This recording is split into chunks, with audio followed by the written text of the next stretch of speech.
The early Baroque was a period of innovation and exploration, facilitating the rise of instrumental music, a greater understanding of harmony, and ultimately, the birth of opera.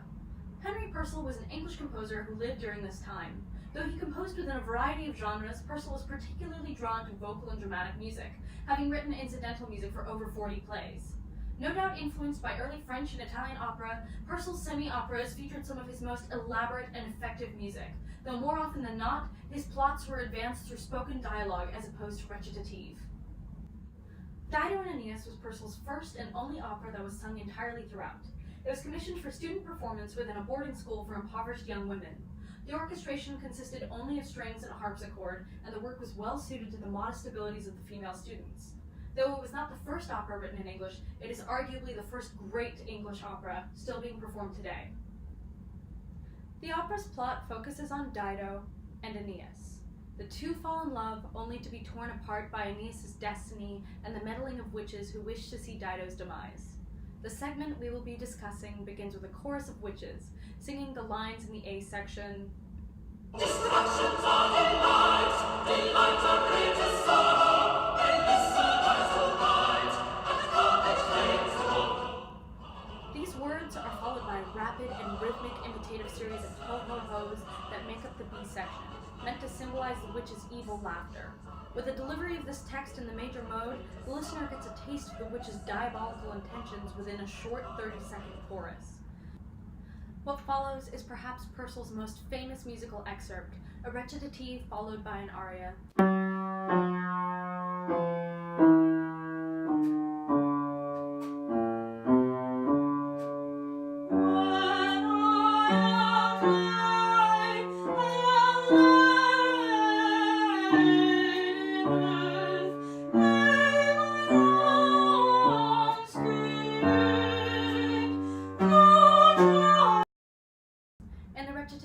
Dido asks for thy hand, Belinda, as she searches for comfort in the company of her servant. Purcell deliberately sets the word death against the dominant chord of the key, assigning it a grave importance. This, coupled with the haunting use of chromaticisms in the melodic line, creates a chilling setup for Dido's final aria. The aria, nicknamed Dido's Lament, begins with a descending chromatic bass line.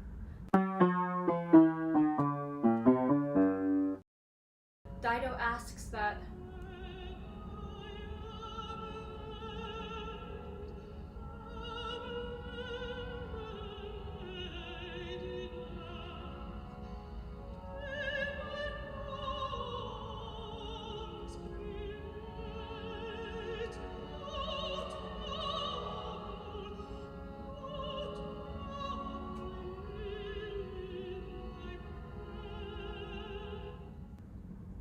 repeated multiple times, the frequent use of dotted rhythms within the melismas emulates the sound of crying as Dido says a goodbye to her servant and her people. Purcell breaks the collective hearts of his audience as Dido begs to be remembered, her pleas culminating in two outbursts.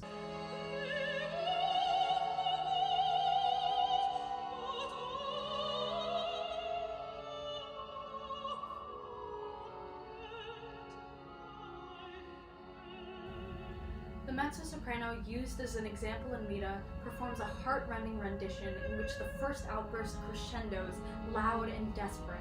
The second reaches a tragic and moving pianissimo on the top G before the strings repeat the lamenting bass, implying that Dido has killed herself.